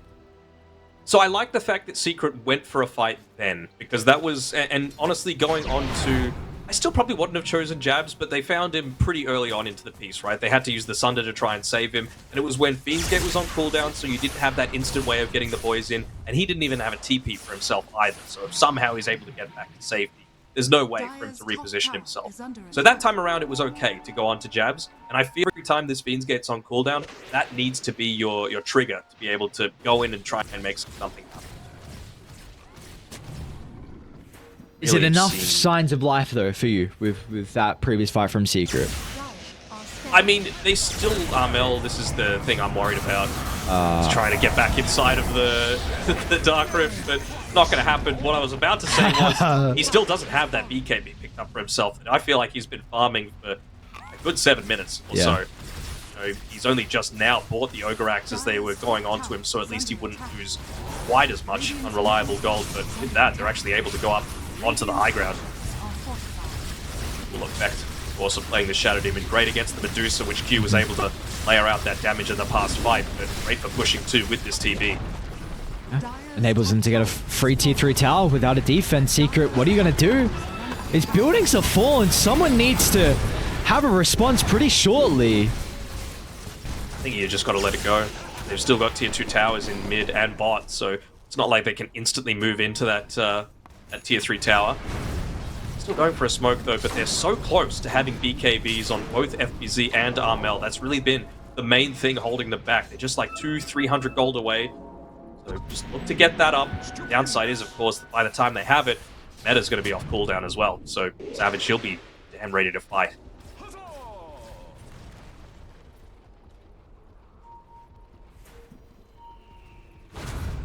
Going back in, Talon. Yep. And it might be before they pick up those BKBs. Looks like that may be the case. Getting delivered now for FBZ. It's 20 gold away on Armel. Gonna poke Chrysalis. Want to try and force some reactions. He will help reposition. It's a decent chunk of damage. I mean, he's losing a lot of mana in rapid succession. Makoto will poke, but the poking, it's starting to get dangerous. A defensive roll, but it's just not enough. Their carry goes down. The 4 Protect 1 style that they're trying to play with is just not working at the moment for Secret as TALON just have their number, not only game 1, but now in the second game as well. I mean, and I only just noticed it actually, but I mean, this Shadow Demon, we know why it's good against the Medusa, right? You can just make those Medusa illusions, but the Demonic Purge, Medusa's all about having a little bit of that mobility in team fights, but also, or Protect 1 style, that needs you put everything onto the 1. They tried a Parvis, they tried, not a Glimmer Cape, but they had the Bloodlust, they had the Solar Crest on him, all dispelled, just as a result of that Demonic Purge, so he is playing a great game so far. Oh, I hear an Orchid Makoto. I think he's going to be able to get the kill, hoping to force out a BKB on Armel, but will not be able to do so. Got it at least. What went wrong for Secret this game? Just very little item progression started coming through at a certain point. You know, there's periods where you need to get greedy, and there's periods where you need to sit back and farm. And I feel like they just didn't get the balance quite right. I honestly think Chrysalis not getting this BKB is a pretty big deal. There's twice now that he's died when he probably shouldn't have, if he's just able to get away from a lot of this consistent magic damage that they've got coming out. And yeah, the lack of BKBs is really telling. So it feels like last fight potentially for Secret. What a ward placement from Ollie though. Global still down for another 15 seconds. Meta's on cooldown as well, but they might not need it with how far ahead they are. Lotus Orb's going to be able to protect them against the roll. If they got the damage, Armel's going to continue to hold Makoto into place, but it looks like it will not matter. Chrysalis is pumping into jabs, but the Crimson Guard just shrugs it off, and Secret, they used everything, and they just tickled TALON. It's an all-out retreat, and they might not make it. Jabs doesn't catch anyone with the pit. The Secret will be able to step away. Like they're going to refill up in the resources and maybe look to go again. Well, luckily enough, there's a regen there as well for someone. Honestly, it feels like Boom... Sorry, I'm looking at FBZ now. It looks like Secret are happy to back on off. You know, if you're going to pop... Well, they didn't even use the meta for that, actually. So they used everything. They just got to wait until everything's back off. Cool down for themselves. Look to try and go again. I don't hate this itemization from Yamich as well. I think they realize how much of a menace Q is being on this Shadow Demon, so he's like, you know what, let's try and get a little bit more offensive. You know, the Atos provides a good amount of extra control. It means that you might not necessarily continuously get chased at, and you're able to dish out a little bit of extra damage as well. Dire's bottom tower is under attack. They're just gonna walk on? Radiant's middle tower is under attack. Just got the... Someone just had MKB in the turn. Yeah. It looks like they're just going to walk up high ground. They got a pretty nice observer ward laid down already. Got meta. So anyone shows is probably going to be jumped if they're by themselves. Last clip of the game. Armel at least will have an Aghanim Shard. Now's the time to be able to buy everything. If you don't have buyback, you better finish your item. Who do they want to start the fight on? Secret will bring all 5 back. What's all going to be? Very difficult defense for the boys on Dire. Amel's going to try and start the fight instantly in with the BKB, but it's a little bit sloppy. It's a pretty good chainsaw to the Silencer, but a global silence means that Oli at least has done his job. If he does go down, FBZ turns with the roar, but the BKB from Makoto protects him for the moment. Savage needs a Sunder target, might be forced to use it on Jabs, who now is in some danger. It's looking a bit messy, but it will not matter with how far TALON are ahead. They can dive deeper and deeper. Makoto's got so much mana to use, and Dire just do not have the numbers. You can hope for the buybacks to turn the fight, but you've used everything in that for that initial team fight, and now there is nothing left in the tank. Wait for this quick wave to come on forward. He didn't even look. Oh no. I mean, once again, like, I was just watching Q that entire fight, and basically, like, how's his positioning? Are they able to get on top of him? Not entirely, and... Oh, they're going in, actually. In. Jump in. Savage finds a Sunder. It's just on an illusion, though. illusions are doing a lot. So there we go. So, good bans, good tips coming through from the Talon boys. Mikoto could have honestly gone for a dive there onto the Medusa, but you look at it, you still have that natural reaction of full HP, can't kill, even though you're up against a Medusa. And now they know that Roshan would have spawned by now, so they can just look to push out the waves with the TP illusions, move back, maybe yoink away these ancient camps, just so that the Medusa has absolutely nothing to be able to farm, and Chrysalis is having to go for a bit of an expedition just to be able to get out on the map in some capacity. Look, so you're going to have a pretty good ward down bottom. Got a few good wards. Yeah, they're going to run into Jabs as well on their way down, who's very split from the team, but you got Crimson, Pipe, and Lotus. Is that all going to be enough to keep him alive? Talon is starting to TP down. Looks like it might be a little bit too late to protect Jabs, so they get the first kill. Is this the... Wow, alright, never mind. Where'd Chrysalis go? Without thought Meta. It was the fight they were potentially waiting for, but Meta is back up now.